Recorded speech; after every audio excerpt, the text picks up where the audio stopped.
Hello friends, welcome to my channel D story. আমার আজকের recipe পেঁপে আলু ছোলার ডাল দিয়ে ডালনা। সম্পূর্ণ নিরামিষ এই রেসিপিটা গরম ভাত, রুটি, পরোটা যে কোনো কিছুর সঙ্গে কিন্তু বাড়িতে তৈরি করলে দারুণ লাগবে। দেখে নিন আজকের রেসিপিটা। একদম কম তেল মশলায় এই রেসিপিটা তৈরি করেছি। কেমন লাগলো অবশ্যই আমাকে কমেন্ট করে জানাবেন। ছোলার ডাল দিয়ে পেঁপে আলু ডালনা করার জন্য আমি এখানে পেঁপে আর আলু দুটোই কেটে নিয়েছি। আমি এখানে একটা মিডিয়াম সাইজের পেঁপে একটুখানি বড় বড় করে কেটেছি, আলুও কেটে নিয়েছি। আমি এখানে হাফ কাপ ছোলার ডাল নিয়েছি। 1 কাপ জল দিয়ে প্রেসার কুকারে ছোলার ডালটা খুব ভালো করে সেদ্ধ করে নিচ্ছি। এরপরে কড়াই দিয়ে দিচ্ছি সাদা তেল। আপনারা চাইলে সর্ষে তেলেও এই রান্নাটা করতে পারেন। ফোড়নে দিয়ে দিচ্ছি হাফ চামচ গোটা জিরে, একটা শুকনো লঙ্কা আর দুটো তেজপাতা। শুকনো লঙ্কাটা আমি এখানে কেটে দিয়েছি। আর দিয়ে দিলাম গ্রেট করে রাখা আদা। দিয়ে নিয়ে খুব ভালো করে ফোড়নটা প্রথমে রেডি করে নিচ্ছি। ফোড়ন থেকে একটা সুন্দর গন্ধ বের হলে এর মধ্যে দিয়ে দিচ্ছি কেটে রাখা পেঁপে আর আলুটা। পেঁপে আর আলুটা দিয়ে নিয়ে খুব ভালো করে নাড়াচাড়া দিয়ে নেব।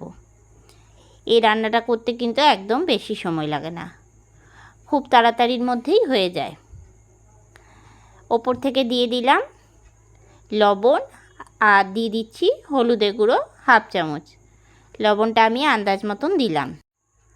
লবণ আর হলুদ দেওয়ার পরে খুব ভালো করে নাড়াচাড়া করে ভেজে নিচ্ছি। এই রকম নিরামিষ পেঁপে আলু ছোলার ডাল দিয়ে ডালনা খেতে কিন্তু দারুণ লাগে। যে কোনো নিরামিষের দিনে এই রান্নাটা আপনারা সহজেই তৈরি করে নিতে পারেন।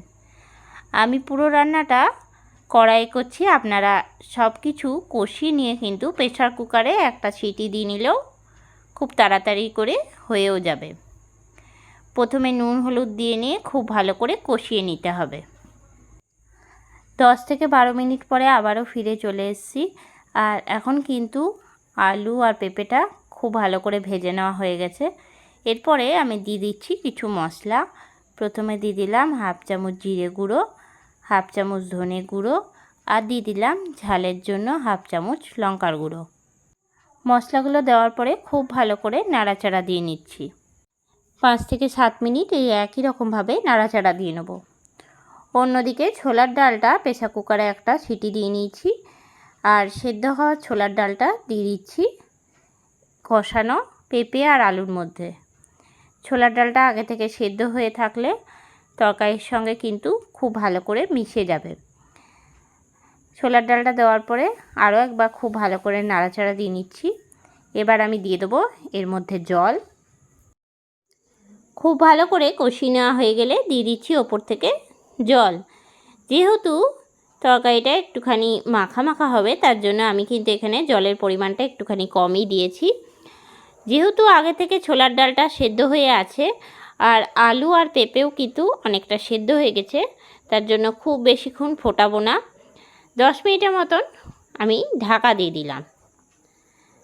10 থেকে 12 মিনিট পরে আবার ঢাকনাটা খুলে নিলাম। আর এখন পেঁপে আলু আর ছোলার ডাল পুরোপুরিভাবে সুসিদ্ধ হয়ে গেছে।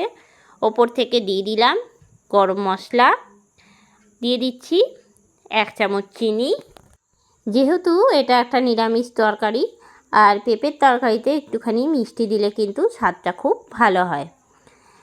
এরপরে দিয়ে দিচ্ছি আমি 1 চামচ ঘি। এরপরে আমি দিয়ে দিচ্ছি 3টে কাঁচা লঙ্কা। খুব ভালো করে একবার নাড়াচাড়া দিয়ে নিচ্ছি। এখন সম্পূর্ণভাবে তৈরি হয়ে গেল পেঁপে আলু ছোলার ডাল দিয়ে ডালনা। সম্পূর্ণ নিরামিষ এই রেসিপিটা আপনাদের কেমন লাগলো অবশ্যই আমাকে কমেন্ট করে জানাবেন। গরম ভাত, লুচি, পরোটা, রুটি যে কোনো কিছুর সঙ্গে কিন্তু খেতে দারুণ লাগবে। এরপরে আমি গ্যাসটা বন্ধ করে দিচ্ছি আর 10 মিনিট স্ট্যান্ডিং টাইমে রেখে দিচ্ছি ঢাকা দিয়ে। স্ট্যান্ডিং টাইমে 10 মিনিট রাখার পরে আমি ঢাকনাটা খুলে পরিবেশন করে নিচ্ছি। তার জন্য একটা বাটির মধ্যে এখন তুলে রাখছি। কেমন লাগলো আজকের এই রেসিপিটা অবশ্যই আমাকে কমেন্ট করে জানাবেন। আপনারাও একবার বাড়িতে এই রকমভাবে তৈরি করে দেখবেন, আশা করি খেতে খুবই সুন্দর লাগবে। আজকের রেসিপিটা আপনাদের ভালো লেগে থাকলে লাইক করবেন, শেয়ার করবেন। এই চ্যানেলে নতুন বন্ধু হয়ে থাকলে চ্যানেলটা সাবস্ক্রাইব করার অনুরোধ রইল। পাশে থাকা বেল আইকনটা প্রেস করে রাখবেন সবার আগে নোটিফিকেশান পাওয়ার জন্য।